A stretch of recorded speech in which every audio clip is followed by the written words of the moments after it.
दर्शकों नमस्कार। हिंदुस्तान में आए दिन कोई ना कोई धर्मगुरु आपको आध्यात्म के नाम पर कुछ ना कुछ नया बताते हुए मिल जाएगा, ताकि श्रोताओं को अपनी ओर आकर्षित कर सके। लेकिन आज कुछ धर्मगुरु ऐसे भी हैं जिनको जिस दिन जैसा माहौल मिलता है बस भोंपू की तरह बजने लगते हैं। तो पाप तुमने किया, बताओ फिर 70 में क्या जोड़ा कि 17 हो जाए। दिमाग खराब हो गया हो, पागल खाने की जरूरत। तू डूब के मर जा रे चुल्लू भर पानी में। एक बार हमारी रावण से बात थी फोन कॉल पर। उनको ये तक ज्ञात नहीं रहता कि पिछली कथा में, पिछले प्रवचन में आपने क्या बोला था। वैसे तो ऐसे धर्मगुरुओं की सूची काफी बड़ी है, लेकिन आज हम बात करेंगे चर्चित कथावाचक अनिरुद्धाचार्य जी की। अनिरुद्धाचार्य जी की आपको आज कुछ वीडियो दिखाएंगे और उन वीडियो को देखने के बाद आपको खुद निर्णय करना है कि क्या धर्मगुरु सच में गुरु पद के योग्य है भी, या केवल कथा सुना सुना कर सिर्फ धन इकट्ठा करना इनका असली मकसद है। दोस्तों, पीछे से मार्मिक धुन लगाकर आपको सम्मोहित कर लेना और मीठी मीठी बातें कर लेना आध्यात्म नहीं है। ये काम तो इनसे बेहतर कोई एक्टर भी कर सकता है। कृष्ण गोविंद हरे मेरा उठा विरह में पीड़ सखी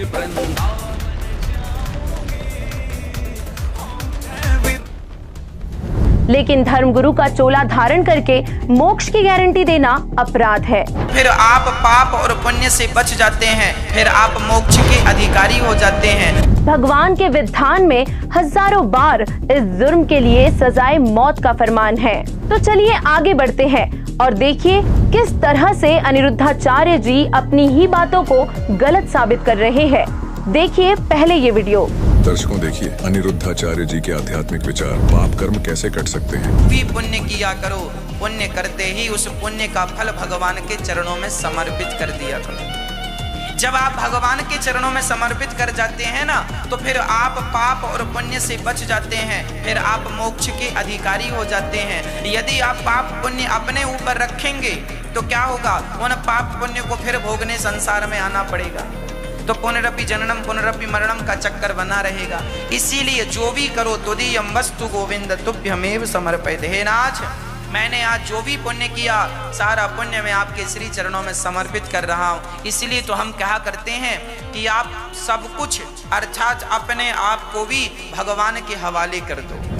दोस्तों, अनिरुद्धाचार्य जी ने एक बहुत ही महत्वपूर्ण विषय पर अपने विचार रखे और बताया कि यदि आप भगवान श्री कृष्ण जी के चरणों में समर्पित हो जाए अथवा अपने आप को सरेंडर कर दे तो आपको पाप कर्म नहीं भोगने पड़ेंगे, क्योंकि जो भगवान श्री कृष्ण जी की शरण में आ जाता है वो पाप मुक्त हो जाता है। लेकिन अब जो आपको वीडियो दिखाने जा रहे हैं उसमें आप अनिरुद्धाचार्य जी के ज्ञान और विवेक दोनों को ही गहराई से माप पाएंगे। पहले ये वीडियो देखिएगा। प्रत्येक व्यक्ति अपने किए कर्मों का फल भोगता है। यहाँ तक कि राम जी को भी अपने कर्मों के कारण राम बन के आना पड़ा। कर्मों के कारण राम बन के आना पड़ा। कर्मों के कारण राम बन के आना पड़ा। तो देखा आपने, कथावाचक अनिरुद्धाचार्य जिन भगवानों के चरणों में समर्पण करने से पाप कर्म समाप्त होने की बात कर रहे थे, अब उन्हीं भगवानों को खुद अपने द्वारा किए कर्म भोगने की कथा सुना रहे हैं। सीता के पीछे घूमना पड़ा। सीता सीता नारद जी ने श्राप दिया था, उस श्राप के कारण राम जी को आना पड़ा और सीता की खोज करनी पड़ी और हनुमान जी का भी सहारा लेना पड़ा, क्योंकि श्राप था। सीता माँ को भी वनवास हुआ इसलिए कि उनको भी श्राप था। एक तोती ने श्राप दिया। पद्म पुराण में कथा है कि सीता जी ने एक तोती को पिंजरे में बंद कर लिया तो तोती तड़प तड़प के मर गई। चूंकि वो गर्भवती थी, कहा था छोड़ दो। सीता जी ने कहा तुम अच्छी कथा सुनाती हो, सुनाती रहो। तड़प तड़प के मर गई। तोती ने श्राप दे दिया, बद्दुआएं कि जाओ, जैसे हमारी पत्नी को गर्भ अवस्था में आपने हमसे दूर किया, जब आप गर्भवती होंगी तो आपके पति दूर कर देंगे। ये घटना पद्म पुराण में लिखी है। तो सीता जी को भी कर्मों का फल भोगना पड़ा। जो पिछला किया था आज मिल गया। तो कुछ कर्म ऐसे होते हैं जो आज के आज ही हमें मिल जाते हैं हाथों हाथ, कुछ पिछले जन्म का आज, आज का कल। अब आप कहेंगे तो ये चक्कर चलता रहेगा। हाँ, तो देखा आपने, पहली वीडियो में बोल रहे थे कि यदि भगवान श्री कृष्ण जी को अगर आप अपने आप को समर्पित कर देंगे तो पाप नहीं लगेंगे। भी पुण्य किया करो, पुण्य करते ही उस पुण्य का फल भगवान के चरणों में समर्पित कर दिया करो।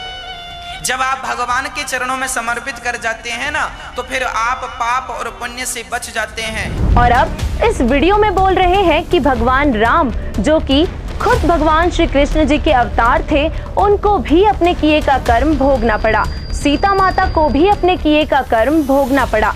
यहाँ तक कि भगवान श्री कृष्ण जी को भी अपने किए का कर्म भोगना पड़ा था। राम जी को भी अपने कर्मों के कारण राम बन के आना पड़ा, सीता के पीछे घूमना पड़ा। सीता माँ को भी वनवास हुआ, इसलिए कि उनको भी श्राप था। थोड़ा विचार कीजिए दर्शकों, जिन भगवानों की भक्ति ये कथावाचक कर और करवा रहे हैं, उन भगवानों को ही अपना प्रारब्ध कर्म भोगना पड़ा। और उन भगवानों की भक्ति से जीव के पाप कर्म कैसे समाप्त हो सकते हैं? दर्शकों, सवाल बेहद गंभीर है। जिन भगवानों को खुद अपने किए का कर्म भोगना पड़ा, वो आम साधक के पाप कर्मों का नाश कैसे कर सकते हैं? अनिरुद्धाचार्य जैसे कथावाचक आपके जीवन के साथ खिलवाड़ कर रहे हैं। अब सवाल ये है कि क्या पाप कर्म नाश नहीं हो सकते? यदि पाप कर्म नाश नहीं हो सकते तो फिर भक्ति करने का क्या लाभ है? अगर पाप कर्म नाश हो सकते हैं तो किस भगवान की शरण में जाने से होंगे? इन तमाम धर्म गुरुओं की भीड़ में क्या कोई भी धर्म गुरु, कोई भी संत ऐसा नहीं जो इन सवालों के जवाब दे सके? हमारी टीम ने हर TV channel, social media platform को बड़ी बारीकी से खंगाला और इन तमाम सवालों के जवाब खोजने में सफल रहे।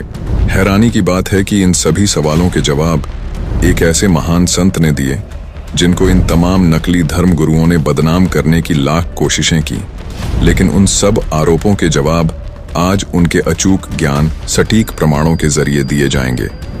आइए सबसे पहले तो ये जान लेते हैं, जिन देवताओं के चरणों में पाप और पुण्य समर्पित करने की बात अनिरुद्धाचार्य जी ने की है, क्या वो पूर्ण परमात्मा है भी या नहीं? क्या उन भगवानों की जन्म मृत्यु होती है? ब्रह्मा विष्णु महेश की उन्हीं की जीवनी में क्या सतीथि है, देखिएगा। श्री मद देवी भागवत यानी देवी पुराण, गीता प्रेस गोरखपुर से प्रकाशित, संपादक हनुमान प्रसाद पोदार चिमनलाल गोस्वामी, और ये यहाँ से प्रकाशित है 123 पृष्ठ पे।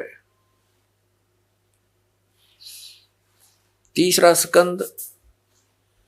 भगवान विष्णु अपनी माता दुर्गा की, देवी की स्तुति करते हुए कह रहे हैं, तुम शुद्ध स्वरूपा हो, ये सारा संसार तुम ही से उद्भासित हो रहा है। मैं ब्रह्मा और शंकर, हम सभी तुम्हारी कृपा से विद्यमान हैं। हमारा आविर्भाव यानी जन्म और तिरोभाव माने मृत्यु हुआ करता है। हमारा तो जन्म और मृत्यु हुआ करता है, केवल तुम ही नित्य हो, जगत जननी हो, प्रकृति और सनातनी देवी हो। भगवान शंकर बोले, देवी यदि महाभाग विष्णु तुम्ही से प्रकट हुए हैं तो उनके बाद उत्पन्न होने वाले ब्रह्मा भी तुम्हारे बालक हुए। फिर मैं तमोगुणी लीला करने वाला शंकर क्या तुम्हारी संतान नहीं हुआ? अर्थात मुझे भी उत्पन्न करने वाली तुम ही हो। शिवे, संपूर्ण संसार की सृष्टि करने में तुम बड़ी चतुर हो। इस संसार की सृष्टि, स्थिति और संहार में तुम्हारे गुण सदा समर्थ है। उन्हीं तीनों गुणों से उत्पन्न हम ब्रह्मा, विष्णु एवं शंकर नियमानुसार कार्य में तत्पर रहते हैं। अब इसे यह विषय हो गया, तीनों गुणों से उत्पन्न रजगुण ब्रह्मा, सतगुण विष्णु, तमगुण शंकर केवल नियमित कार्य में तत्पर रहते हैं। तो दर्शकों, देखा आपने, संत रामपाल जी महाराज ने देवी भागवत से प्रमाणित किया कि ब्रह्मा, विष्णु, महेश अविनाशी परमात्मा नहीं है, उनकी जन्म और मृत्यु होती है। जबकि अनिरुद्धाचार्य जी इन देवताओं के चरणों में समर्पण करने से पाप कर्म नष्ट होने की बात कर रहे थे। ये प्रमाण देखने के बाद अनिरुद्धाचार्य जी गलत सिद्ध हुए। जैसे कोई अध्यापक आपको 2 और 2 5 पढ़ा रहा है और अगले ही दिन 2 और 2 4 पढ़ा रहा है, तो आप कौन सी बात पर विश्वास करेंगे? आप समझ जाएंगे कि ये रॉन्ग नंबर है। मतलब ये धर्मगुरु, कथावाचक आपका जीवन बर्बाद करेगा। लेकिन ये कथावाचक अपना पेट भरने के लिए आपको सिर्फ मीठी मीठी बातें बताएंगे और आपके जीवन को नष्ट कर देंगे। सावधान हो जाइए, ऐसे गुरु की शरण लीजिए जो आपको सच्चा रास्ता दिखा सके, जो आपको सही भक्ति बता सके, जो आपके पाप कर्म कैसे समाप्त हो वो मंत्र बता सके, जिनको हमारे वेद व गीता जी प्रमाणित करते हो। चलिए अब देखते हैं कि क्या संत रामपाल जी महाराज हमें शास्त्रों से प्रमाणित करके बता पाएंगे कि पाप नाश कैसे हो सकते हैं। आपने मूर्ख बना रहे हैं ये संत, नकली लोग जो संत है, इनके पास वो जड़ी नहीं है जिससे तुम्हारा पाप कट जाए। अब इन सभी का एक ही विधान था। एक तरफ का डंडोरा पीटा करते हम वेदों अनुसार बता रहे हैं, वेद यजुर्वेद में ऐसा लिखा है, अथर्ववेद में ऐसा लिखा है, संस्कृत बोल देते। हमारा वह संस्कृत पल्ला पड़ा नहीं थी, तो हमने सोचते इसका अनुवाद इसने ठीक कराया होगा, ये ठीक बता रहा होगा, क्योंकि संस्कृत का विद्वान है, सब शास्त्र संस्कृत में भी लिपिबद्ध है।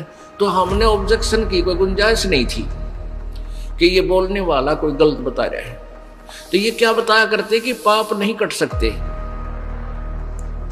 परमात्मा की साधना से पाप नाश नहीं होते।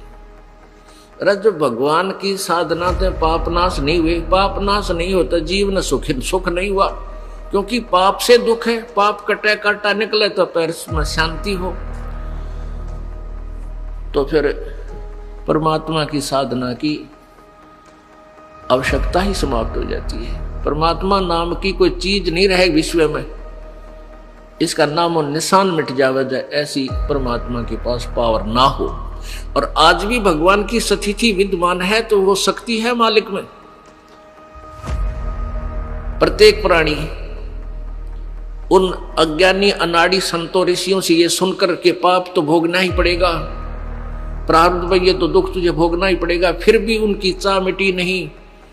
वो हारे नहीं, दूसरे संत के पास जाते हैं, तीसरे पर जाते हैं, क्योंकि उनको पता है कि परमात्मा में ये पावर है कि वो अंधे न आंख दे, रोगी न स्वस्थ कर दे, निर्धन न धनवान बना दे, और रंग को राजा बना दे, और राजा को उल्टा पटक दे। तो ये परमात्मा के अंदर गुण है, पता है उनको। उसी दृष्टिकोण से वो रुक नहीं रहे, लेकिन वो वहां ठिकाने पहुंच नहीं पाए जहां वो वस्तु है। और जब वो वस्तु वहां पहुंच जाएंगे तो फिर देखना आनंद कितना है। अब दिखाते हैं अपने वेद में क्या लिखा है। अब यजुर्वेद, इसका अनुवाद करता भी महर्षि सिद्धानंद है। देख कमाल की बात है।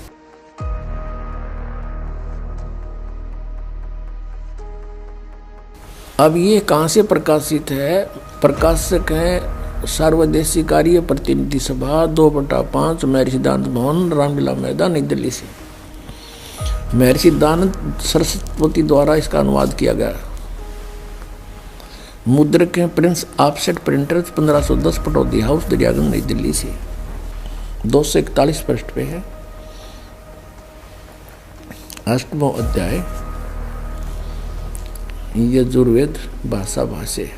ये 13वां मंत्र है। 13वां, इसमें क्या लिखा है?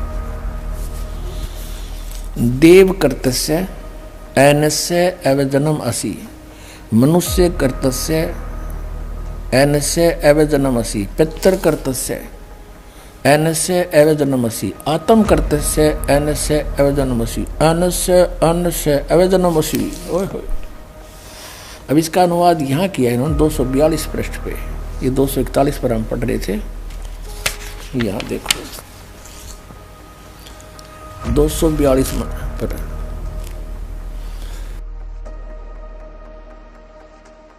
हे सबके उपकार करने वाले मित्र आप, दान देने वाले के ऐनस्य माने अपराध के, ऐनस्य एवजनम माने विनाश करने वाले हो, क्षमा करने वाले हो। अब यहाँ मित्र लिख दिया। अब पढ़ने वाला ने सोचा चलो ये तो मित्र मित्र के बारे में कि तो भगवान का जिक्र है, नहीं छोड़ दिया इसने। अब इसी के कर कमलों से लिखा हुआ और दिखाते हैं सत्यार प्रकाश में। ये देखिएगा, ये सत्यार प्रकाश वही वेद अब बाद में दिखाएंगे थोड़ा आपको पुनः। और ये कहाँ से प्रकाशित है? वैदिक यति मंडल वही है। और ये दान मठ गोहाना मार्ग से प्रिंटेड है, आचार्य प्रिंटिंग प्रेस रोहतक से, दान मठ गोहाना मार्ग रोहतक से। इसके प्रथम समोल्लास में और पृष्ठ नंबर 18 पे ये नीचे क्या कहता है कि जो सबसे स्नेह करे, सबको प्रीति करने योग्य है, वह परमेश्वर सबका सच्चा मित्र है। इससे परमेश्वर का नाम मित्र है। तो वहाँ मित्र की जगह हम परमेश्वर कहेंगे। बिल्कुल यहाँ है ही परमेश्वर की महिमा, वेद कोई मित्रा की थोड़ी है। अब पढ़ेंगे, देखो अब हम यजुर्वेद पर आ गए हैं। सत्यार प्रकाश रख दिया है। अब इसके हम 8वें अध्याय के वही 13वां मंत्र पढ़ रहे हैं। हे सब के उपकार करने वाले मित्र यानी परमेश्वर, आप देव कर्तस्य दान देने वाले के, एनस्य माने अपराध के, पाप के, एनस्य माने अपराध को हो चाहे पाप को, इसी के शब्दों में एनस्य माने पाप के, दूर करने वाले हो, नाश करने वाले हो, छुड़वाने वाले हो, क्षमा करने वाले हो, कुछ भी बोलो इन शब्दों को। एनस्य माने पाप के, एनस्य माने अपराध को चाहे पाप को, नाश करने वाले हो, दान देने वाले के, और मनुष्य कर्तस्य साधारण मनुष्य के किए हुए, एनस्य माने अपराध यानी पाप के विनाश करने वाले हो। और पितृ कर्तस्य पिता के किए हुए, एनस्य माने विरोधाचरण के, नहीं पाप के लिखना चाहिए इसने। अच्छी तरह हरने वाले हो यानी दूर करने वाले हो, अपने किए हुए पाप के दूर करने वाले हो। एनस अधर्म के अधर्म यानी पाप के पाप, घोर पाप के नाश करने हारे हो। विद्वान यानी जानता हुआ मैं जो कुछ भी अधर्म आचरण किया करता हूँ वह करूँ, अनजान में जो कुछ भी किया करता हूँ वह करूँ, उस सब एनस्य माने पाप के दूर करने वाले हो। युद्ध परमात्मा के तनु का है वेद ज्ञान दाता कि वो परम अक्षर ब्रह्म है, वो घोर पाप का भी नाश कर देता है, घोर पाप के, और जो कुछ भी करता हूँ या करूँ उसको भी पाप नाश कर देता है। और ये कहते हैं पाप नाश भगवान नहीं कर सकता। तो अब क्या सिद्ध हुआ कि वेद ज्ञान सच्चा है, इसको सभी मानते हैं, और वेदों में परमात्मा की महिमा है, परमात्मा की जो गुण लिखे हैं वेदों में, और इसके विपरीत जिसका अपना अनुभव कुछ भी है वह वेद विरुद्ध है, वो झूठा है। अभी आपने देखा संत रामपाल जी महाराज ने यजुर्वेद से प्रमाणित किया कि परमात्मा पाप नाश कर सकता है। आइए अब आपको ऋग्वेद से प्रमाणित करते हैं कि परमात्मा अपने उपासक की आयु भी बढ़ा सकते हैं।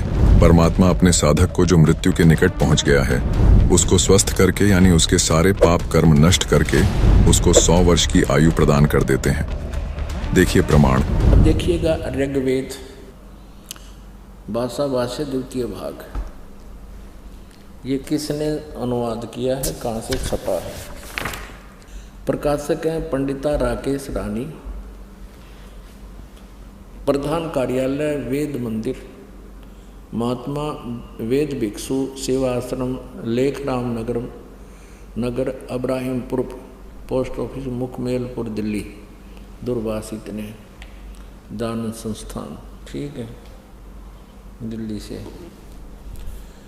इसके अंदर इस ऋग्वेद मंडल नंबर 10 सूक्त नंबर 161 का और दूसरा मंत्र है। ऋग्वेद मंडल नंबर 10 सूक्त 161, ये देखिएगा, ये 161वां सूक्त है और इसका मंत्र नंबर 2 है।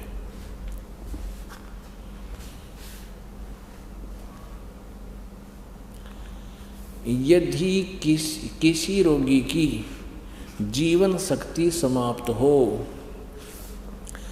यदि वह सीमा से भी परे हो गया है, यदि वह मृत्यु के सन्निकट चला गया है, तो भी उसे मैं भारी कष्टप्रद रोग के पंजे से मुक्त कराऊं तथा उसे 7 वर्ष के जीवन हेतु 100 वर्ष के जीवन हेतु सत सरदाए, यानी सत माने 100, शरद माने सर्दी ऋतु, नो का कारण इसने 40 दिवाली खा रखी है। ऐसे ये यानी 7 वर्ष के जीवन हेतु बल संपन्न करूं। भावार्थ, यदि रोगी की जीवन शक्ति समाप्त हो, यानी जीवन खत्म हो गया हो रही है और उसका रोग सीमा को पार कर गया है, तब भी परमात्मा उसे इस कष्टप्रद रोग से मुक्त कर 7 वर्ष यानी 100 वर्ष का जीवन दे सकता है। ठीक है, एक और दिखाते हैं। ऋग्वेद ये छोटे वाला है, मंत्र तो वही है, इनका सिर्फ साइज पुस्तक का अनुवाद करके छोटा बड़ा इन्होंने किया हुआ है। 9-10 मंडल इकट्ठा ही किया है। ये कहाँ से प्रकाशित है? प्रकाशक है सार्वदेशिक आर्य प्रतिनिधि सभा, महर्षि दान भवन, रामलीला मैदान, नई दिल्ली। ये इनके फोन और फैक्स नंबर हैं। मुद्रक है Prince offset printers 1510 Pataudi house, Daryaganj, नई दिल्ली से। अब इन्होंने यहाँ थोड़ी सी हेरफेर करने की चेष्टा की है, इस अनुवादकर्ता ने गड़बड़ी करने की चेष्टा की। देखिएगा, ऋग्वेद मंडल नंबर 10, सूक्त नंबर 161 और मंत्र नंबर 2। यहाँ देखिए, यदि रोगी नष्ट जीवन शक्ति वाला हो गया है और यदि अथवा सीमा से परे चला गया है, यदि मृत्यु के समीप है, समीप पहुंच गया ही है, तो भी उस रोगी को यहाँ इन्होंने अपना अड़ंगा अड़ा दिया, क्योंकि ये दानंद जी के विचारों से प्रभावित हैं, महर्षि दानंद। और महर्षि दानंद जी ये मानता है कि भगवान कुछ नहीं कर सकता। इन्होंने यहाँ वेद लिख दिया। वेद का किताब प्रकरण इस मूल संस्कृत में, मूल व्याख्या में। ये कोई दवाइयाँ की किताब नहीं है, ये परमात्मा की महिमा का विधान है।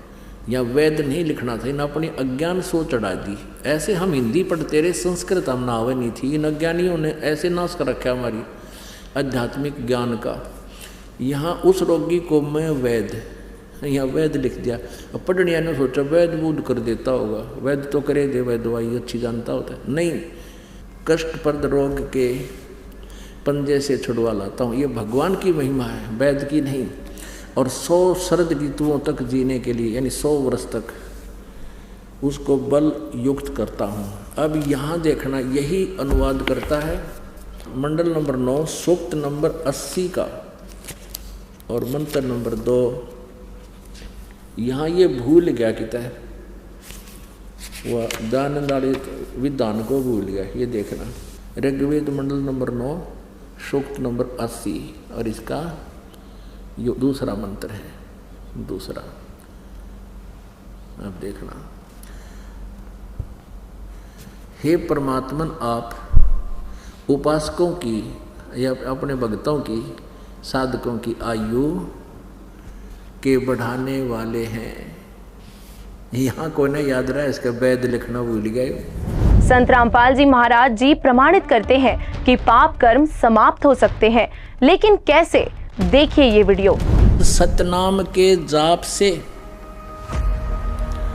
आपके पाप कटेंगे, आपके श्राप कटेंगे, आपके ऊपर 3 ताप का जो दुख, भूत प्रेत पितर जो भी आपके ऊपर आपदाएं आई हैं, ये सब नष्ट हो जाएंगे। क्या बताते हैं?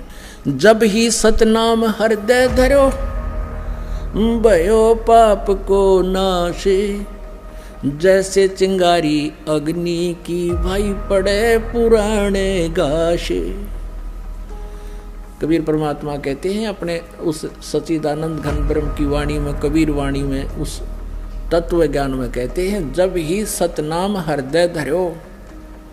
हृदय धरण का अर्थ यहाँ पर है कि जब आपको ये नाम मिल गया और आपने सच्चे दिल से इसका जाप शुरू किया, नियमित रहे और मन में किसी प्रकार की कोई विक्षेप आपका उत्पन्न ना हो गुरु, परमात्मा और मंत्र के प्रति, फिर ये आपके हृदय धरा गया उसके बाद जब तुम सुमन करोगे सच्चे दिल से और बिल्कुल निशंका हो करके, निसंसित हो करके, फिर देखना इसका कितना कमाल होता है। तो जब ही सतनाम हृदय धरो भयो पाप को नाश, और मानो चिंगारी अग्नि की पड़े पुराने घास।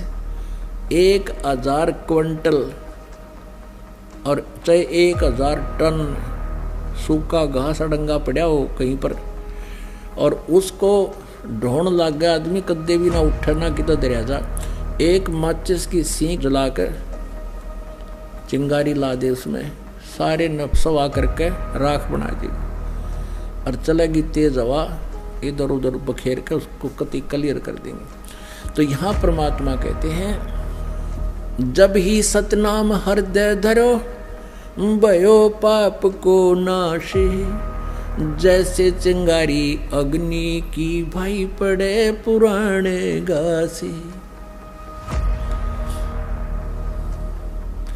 जैसे सूरज के आगे बदरा ऐसे कर्म छयारे, प्रेम की पवन करे चत मंजन फिर झलके तेज नयारे।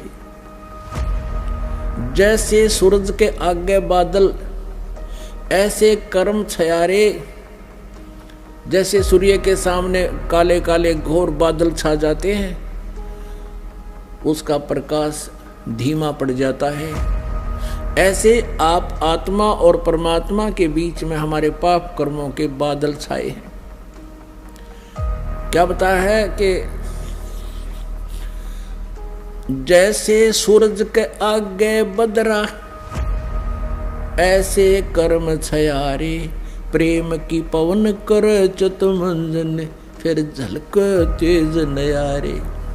अपने आत्माओं आपने उपदेश भी ले लिया, आप जाप शुरू करो सच्चे दिल से मर्यादा में रहकर। कुछ दिनों के बाद क्या होगा कि इस मंत्र से आपके असंख्य जन्मों के पाप जो संचित भी हैं, संचित भी वर्तमान में जो कर रहे हैं, ये भी समाप्त हो जाएंगे। क्योंकि प्रतिदिन हम जाप करते हैं, जैसे साबुन लगाते हैं कपड़ा साफ हो जाता है, डेली मैला भी होता है साफ हो जाता है। और पहले के कपड़े मैले रखे हुए भी साफ कर लेंगे, साबुन मिल गया, सारी व्यवस्था मिल गई हमारी। तो पहले के संचित और प्रारब्ध और क्रियमान, इन तीनों कर्मों का इस सतनाम के जाप से नाश होगा। कैसे होगा? कि जब आपके पाप कुछ कम हो जाएंगे, इस लगे रहोगे। जैसे कि आपने देखा हो ये मोटर मैकेनिक होया करें, उनके कपड़े इतने मैले हो जाते हैं, उनके कलर का नहीं पता ये कौन से कलर का है, और फिर उसको कोई साफ करने लगे तो 2, 4, 10 बार साबुन लाने से तो उसका थोड़ा सा मैल और वो कपड़ा दिखने लगेगा, ये कपड़ा भी है कि मैं औरत अड़ंगा है। और फिर उसको बार बार फिर धोएंगे, साफ करेंगे तो धीरे धीरे वो कपड़ा साफ होगा। तो ऐसे ही पुण्यात्माओं, हमने कहते हैं योगन योगन की वासना हुई इकट्ठी आने, निर्मल कैसे होवेगा तेरे सतगुरु लगे ना काने। युगन युगन की वासना, युगों युगों के इतने पाप कर्म हो गए इकट्ठे आन, और निर्मल कैसे होगा कोई सतगुरु तत्वदर्शी संत परम संत तुझे मिला नहीं, वो सतगुरु लगे नहीं कान। पर्वत पर्वत में फिरा कारण अपने राम, राम जैसे संत मिले भाई जिन सारे सब काम। पर्वत परमात्मा की तलाश में जहाँ भी जिसने बताया वहीं पहुँच गए।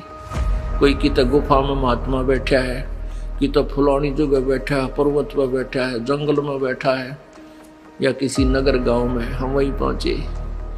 जब तक हमें वो परम संत नहीं मिले जो परमात्मा जैसे गुणों, परमात्मा से जो गुण हमें चाहिए थे उस संत के पास मिले, तो कहते राम जैसे संत मिले जिन सारे सब काम। पुण्यात्माओं, जब वो संत ये कह देते हैं कि तुम्हारे प्रारब्ध का जो भोग है वही तुम्हें मिलेगा, तुम्हारे प्रारब्ध में, तुम्हारी किस्मत में पुण्य है तो सुख मिलेगा, पाप है तो दुख मिलेगा ही मिलेगा। इससे सिद्ध हो जाता है कि उस संत के पास कोई भक्ति मार्ग नहीं है। उसके पास वो दवाई औषधि नहीं है, उस परम शक्ति का उससे योग नहीं है जो हमारे प्रारब्ध के पाप को नाश कर सके। और पाप नाश हुए बिना सुख नहीं हो सकता। ऐसी जो पुण्यात्माएं यहां दुखी होकर आती हैं इस सच्चे दरबार में, कबीर परमात्मा के दरबार में, ये तो पहले आपके प्रारब्ध में जो दुख है वो कष्ट रूपी कांटे को निकाला जाएगा। उस कष्ट रूपी कांटे को निकाल दिया जाएगा, फिर आपकी रुचि बनेगी परमात्मा की साधना करने। संत रामपाल जी महाराज जी दावा करते हैं कि उनकी शरण में आने से भयंकर से भी भयंकर रोग समाप्त हो सकता है, मतलब उनके सभी पाप कर्म नष्ट हो सकते हैं। अब देखते हैं इस बात में कितनी सच्चाई है। संत रामपाल जी महाराज जी से दीक्षा ले ली थी, उसके बाद जब उनका कुछ विद इन मंथ कैंसर में राहत मिली और शरीर में गांठें भी थी उनकी, वो कैंसर की, वो अब खत्म हो गई है। कैंसर घोषित कर दिया डॉक्टर ने। यहाँ संत रामपाल जी महाराज जी ने चरणामृत प्रसाद दिया और आशीर्वाद दिया और भक्ति ज्ञान दिया। मुझे कोई समस्या नहीं है किसी पर।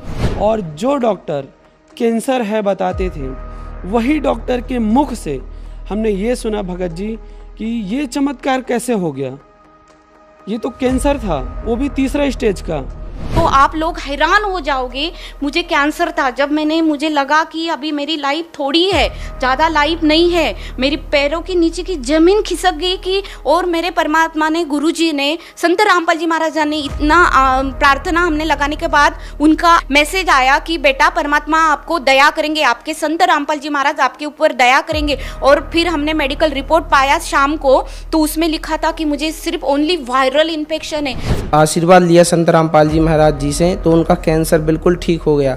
सिर्फ संत रामपाल जी महाराज से नाम दीक्षा ली और आशीर्वाद लिया, उनका पैर बिल्कुल ठीक हो गया। संत रामपाल जी महाराज की भक्ति करने से ये बगैर ऑपरेशन का ठीक हो गया। ये कान दर्द और कैंसर का, ये सारे रोग ठीक हो गए। जितनी भी मेरी पीड़ा थी, सांस फूलती थी और कैंसर का रोग था, डॉक्टर ने मुझे यही बताया था आप अगर ऑपरेशन नहीं कराओगे तो आपकी लास्ट स्टेज है, घर पर जाइए और बच्चों से बोलो आपकी सेवा करें। संत रामपाल जी की शरण में जब मैं पहुंचा और नाम दीक्षा लेने के बाद मेरे दर्द में राहत मिली, और दर्द में राहत मिलने का धीरे धीरे उस गांठ का पता ही नहीं कि वो गांठ कैसे घुलती चली गई, कैसे ठीक होती चली गई। परमात्मा ने किस प्रकार से उसका ऑपरेशन कर दिया। पड़ोसी भी कहने लगे कि देखो कैंसर सबको खाता है, ये बंदा कैंसर को भी खा गया। संत रामपाल जी महाराज पर इतना विश्वास था कि दुनिया में अगर कोई ठीक कर सकता है मेरी पत्नी का कैंसर तो वो संत रामपाल जी महाराज ही हैं। उसके बाद हमने संत रामपाल जी महाराज को प्रार्थना लगाई। प्रार्थना लगाने के बाद में वहाँ उन्होंने सारे टेस्ट किए, वो बोले कि इनको तो सभी टेस्ट नॉर्मल है। अगले ही रोज पूर्ण संत रामपाल जी महाराज की दया से ये हॉस्पिटल से ही रमणी करते हुए आई। ये मेरा कैंसर है जो कि संत रामपाल जी महाराज से नाम दीक्षा लेने के बाद धीरे धीरे करके पूरी तरह से साफ हो गए हैं। सदगुरु रामपाल जी महाराज ने ऐसा चमत्कार करा मेरे साथ कि 2-3 दिन बाद उनकी रिपोर्ट जो आई ब्लड कैंसर की तो वो निगेटिव आई। तो मैं इस चीज को यही कहूंगी कि परमात्मा मुझे इतना लाभ दे दिया। ये आप देख सकते हैं, ये मेरे पापा जी के कैंसर था नाक पे और अब बिल्कुल वो ठीक है। इन सभी लोगों के अनुभव ये प्रमाणित करते हैं कि इन्होंने संत रामपाल जी महाराज से नाम दीक्षा प्राप्त करके अद्वितीय लाभ प्राप्त किए हैं। संत रामपाल जी महाराज ने शास्त्रों से ही नहीं वास्तविक जीवन में भी ये सिद्ध कर दिया कि सतभक्ति करने से पाप कर्म कट सकते हैं। दर्शकों, अनिरुद्धाचार्य जी का एक और वीडियो आपको दिखाते हैं जिसमें उन्होंने मोक्ष मंत्रों का खुलासा किया है। देखिए, अनिरुद्धाचार्य जी के अनुसार मोक्ष मंत्र कौन से हैं? हरे राम राम राम हरे हरे, हरे कृष्ण कृष्ण कृष्ण हरे हरे। ये मूल मंत्र ये है। हाँ, वेद मंत्र है ये। हरे राम हरे कृष्ण को मोक्ष मंत्र वेद मंत्र बताने वाले अनिरुद्धाचार्य जी इतनी जल्दी पलट जाएंगे, सोचा नहीं था। देखिए अब किस मंत्र को मोक्ष मंत्र बता रहे हैं। ओम नमो भगवते वासुदेवाय। यह मंत्र पूरा 12 मंत्र है। इसी मंत्र को ध्रुव जी ने जपा और जिसके कारण उन्होंने परम पिता परमात्मा को प्राप्त किया। ओम नमो भगवते वासुदेवाय। यह द्वादशाक्षर मंत्र है। सदियों करोड़ों वर्ष जब से सृष्टि बनी तब का ये मंत्र है। दर्शकों, सच्चाई तो ये है कि इन दोनों में से कोई मंत्र मोक्ष मंत्र नहीं है। ऐसा हम इसलिए कह रहे हैं क्योंकि गीता जी में ऐसा कोई मंत्र नहीं लिखा जिनको अनिरुद्धाचार्य जी मोक्ष मंत्र बता रहे हैं। गीता जी में किन मंत्रों को मोक्ष मंत्र बताया गया है, आइए आपको दिखाते हैं। श्रीमद् भगवद गीता अध्याय नंबर 8 और श्लोक नंबर, ये देखो 8 का। अब ये 13 नंबर में क्या कह रहा है मंत्र में, 8वें में, ओम इति एकाक्षरम ब्रह्म व्यवहारण माम अनुस्मरण ये प्रियाति तदंदेहम स याति परमाम गतिम।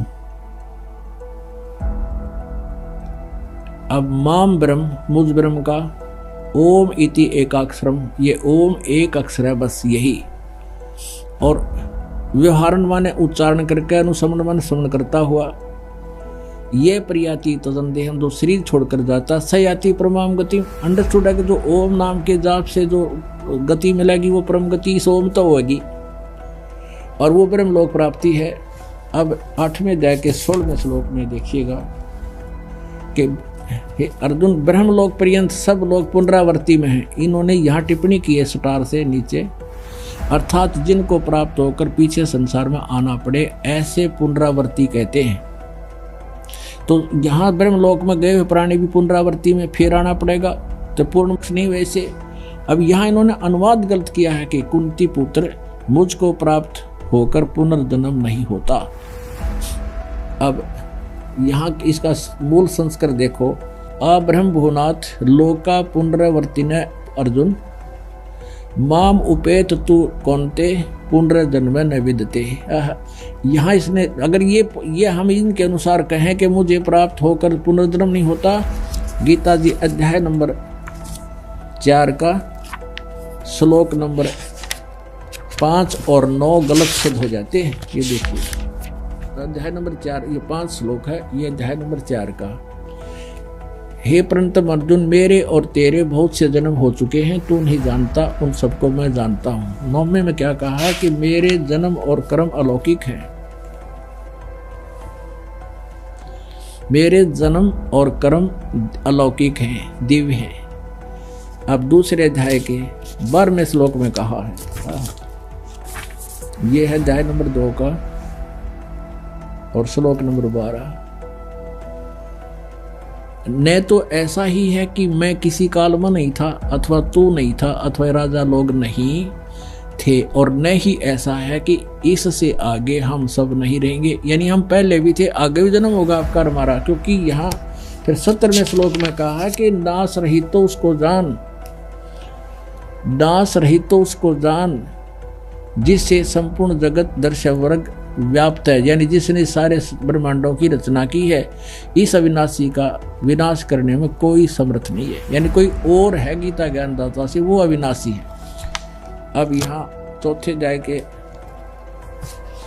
आपने पढ़ दिया, बिल्कुल स्पष्ट कंसेप्ट क्लियर कर दिया कि मेरे और तेरे बहुत जन्म हो चुके हैं। ये चौथे अध्याय का 5वां श्लोक, मेरे तेरे बहुत जन्म हो चुके हैं, तू नहीं जानता, मैं जानता हूँ।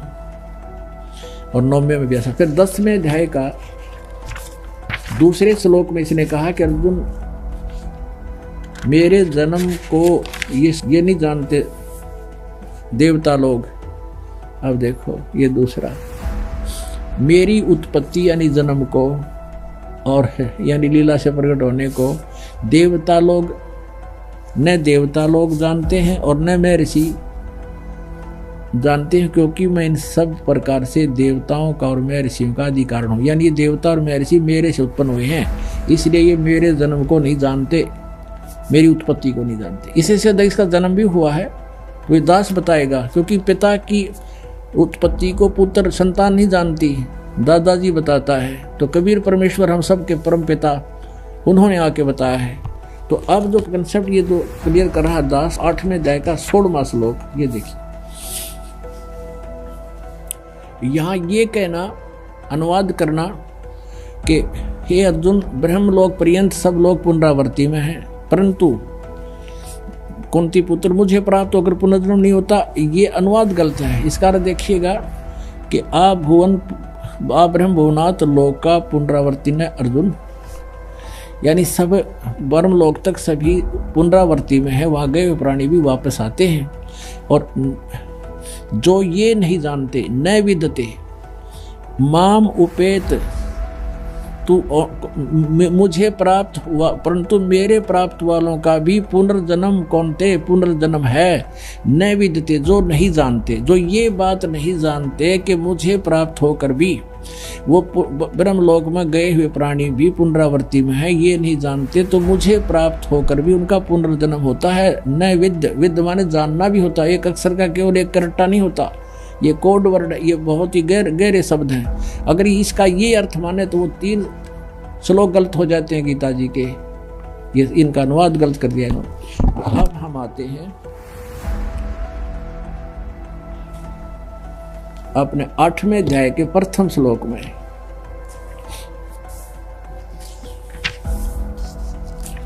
आठवें अध्याय का प्रथम, अब आपने 13वां पढ़ लिया, अब प्रथम 8वें अध्याय का ये प्रथम श्लोक। अर्जुन पूछता है किम तत्ब्रह्म, वह ब्रह्म क्या है, किम अध्यात्म, किम परम पुरुषोत्तम, अधिभूतम च किम प्रोक्तम, अधिदेवम किम उच्यते। अब यहाँ देखिएगा बिल्कुल साथ में, ये 30 में 7वां अध्याय के 30 मंत्र हैं, ये यहाँ समाप्त हो जाता है। और देखो ये बना रहे इसका रेल, हरि ओम तत्सत, हरि ओम तत्सत, ये गुम्बज फोड़नी थे सारे, ये देखो। अब यहाँ देखना, अब 30 और 29 में क्या प्रश्न किया है, क्या ज्ञान दिया है गीता ज्ञानदाता ने, कि जो मैंने तुम्हें ज्ञान बताया है कि तत्वदर्शी संत की खोज करके फिर तत्व ज्ञान समझो, तो ये कहता है कि मेरे जरा मरण मोक्षाय माम आश्रित है। ये 7वें अध्याय का ये 29वां मंत्र है। जरा मरण मोक्षाय माम आश्रित है, मेरे इस ज्ञान का आश्रय कर लेगा जो कि भी तत्वदर्शी संत की खोज कर लेगा, फिर वो जरा मरण मोक्षाय यतंती, ये जो मेरे ज्ञान के आश्रित होकर तत्वदर्शी संत को प्राप्त करके वो केवल जरा और मरण से मोक्ष माने छुटकारे का ही यतंती प्रयत्न करते हैं। और ते वो कौन करते हैं, ते ब्रह्म विदु तत्, ते ब्रह्म तत्व विदु, यानी उस तत्व ब्रह्म को विदु माने जानते हैं, कर्षण माने सारे अध्यात्म को, कर्म से अखिलम और सब कर्मों से परिचित है। जो मेरे शरण होकर जरा और मरण से छूटने के लिए प्रयत्न करते हैं, वे तत्व ब्रह्म, तत्व माने उस, ब्रह्म माने ब्रह्म को, यानी तत्व ब्रह्म को, तत्व ब्रह्म संपूर्ण अध्यात्म को तथा संपूर्ण कर्मों को जानते हैं। और जो पुरुष अधिभूतम, अधिदेव सहित तथा अधियज सहित सब का आत्मरूप मुझे अंत काल में जानते हैं, तो वो मुझे ही जानते हैं। कि जो उस परमात्मा तत्व ज्ञान समझ कर उसको समझ गए हैं, तो उसको समझ कर फिर छुटकारा चाहते हैं। और जो केवल सब कुछ मुझे मानते हैं, वो केवल मुझे ही जानते हैं, यानी वो गलत गाइड है। अब 8वें अध्याय साथ ही है ये। 8वें अध्याय के प्रथम मंत्र में अर्जुन ने पूछ लिया फिर किम तत्ब्रह्म, वो तत्ब्रह्म क्या है, इसका उत्तर दिया 8वें अध्याय के 3रे श्लोक में। 8वें अध्याय के 3रे श्लोक में कि वह परम अक्षर ब्रह्म है।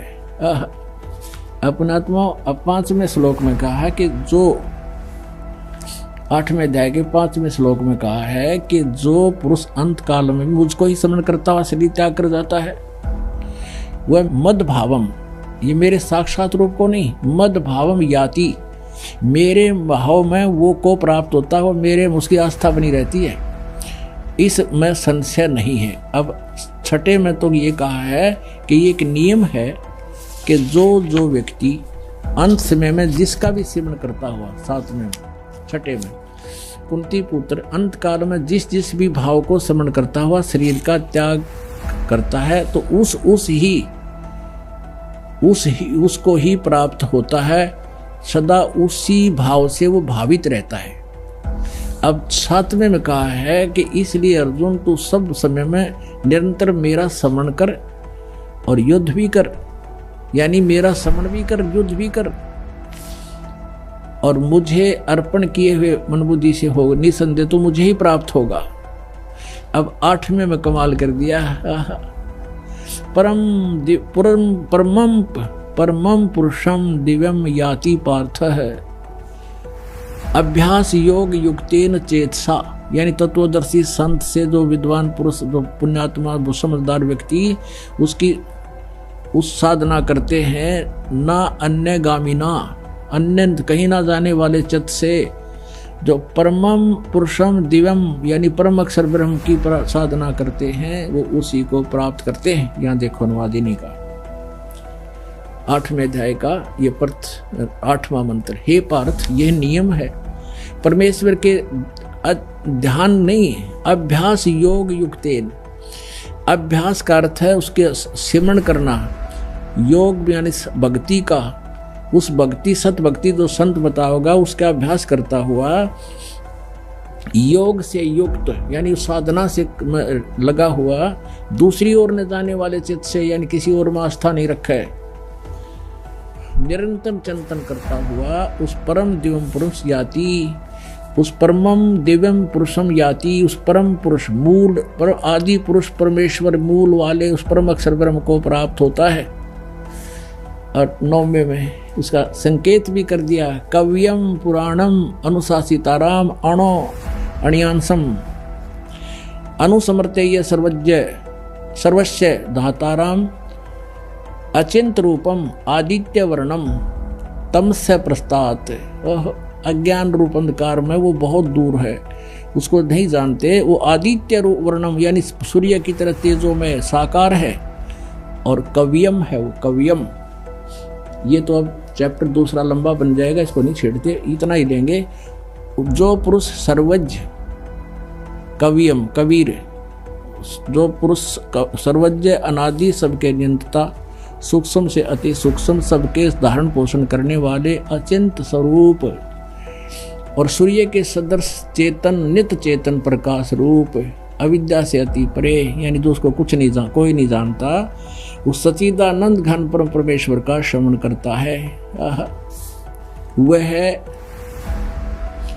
वह भक्ति युक्त पुरुष अंत काल में भी योग बल से बरकुटी के माध्यम से प्राणों को अच्छी प्रकार स्थित करके, फिर अब योग बल का अर्थ होता है भक्ति की शक्ति से, जो साधना तुम करोगे उसमें जैसे टायर में हवा भर जाती है, नो भर जाएगी आपकी आत्मा में, उस भक्ति की शक्ति के से योग बल से बरकुटी के माध्यम में प्राणों को यानी श्वासों को अच्छी प्रकार स्थापित करके, फिर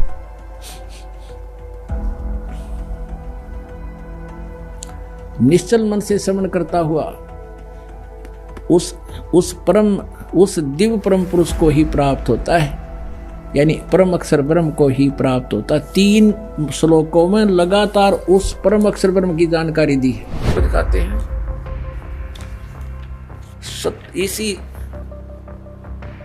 श्रीमद् भगवद गीता अध्याय नंबर 17 के श्लोक नंबर 23 में इसमें है ओम तत्सत इति निर्देश है ब्रह्मण तिर्विद समर्थ है ब्राह्मणा तेन वेदा च यगा जय विहिता पुरा। ओम ओम तत् तत् सत सत इति माने यह ऐसे यह, तिर्विध माने 3 प्रकार का, ब्रह्मण मुख्य ब्रह्मण सच्चिदानंद घन ब्रह्म का, ब्रह्मण माने सच्चिदानंद घन ब्रह्म, ये यहाँ बिल्कुल सही इन्होंने अनुवाद किया है। अपने आत्मा इस गीता जी अध्याय नंबर 17 के श्लोक नंबर 23 में एक तो ये कंसेप्ट क्लियर हो गया कि गीता ज्ञान दाता से एक सच्चिदानंद घन ब्रह्म कोई और है, सुप्रीम पावर, समृद्ध शक्ति, और उसका मंत्र है ओम तत्सत। ये 3 मंत्र का है। तो दर्शकों, संत रामपाल जी महाराज ने शास्त्रों से ये प्रमाणित कर दिया कि असली वेद मंत्र राधे राधे नहीं है, बल्कि गीता ज्ञान दाता का केवल एक ओम मंत्र है, जो केवल ब्रह्मलोक तक की भक्ति है। और पूर्ण मोक्ष के मंत्र गीता जी के अनुसार ओम तत् सत है, जो कि सांकेतिक है, जिसको पूर्ण संत से प्राप्त करके भक्ति करने से लाभ व मोक्ष मिलेगा। संत रामपाल जी महाराज ने यह भी सिद्ध किया कि परमात्मा पाप कर्म का नाश कर सकता है। साथ ही साथ संत रामपाल जी महाराज ने यह भी सिद्ध कर दिया कि ब्रह्मा विष्णु महेश नाशवान है। ये प्रमाण देखने के बाद तो एक बात साफ हो जाती है, वर्तमान में सही भक्ति केवल संत रामपाल जी महाराज ही बता रहे हैं। श्रद्धालुओं से निवेदन है कि सच्चे सनातनी संत रामपाल जी महाराज से नाम दीक्षा लीजिए और अपना कल्याण करवाइए।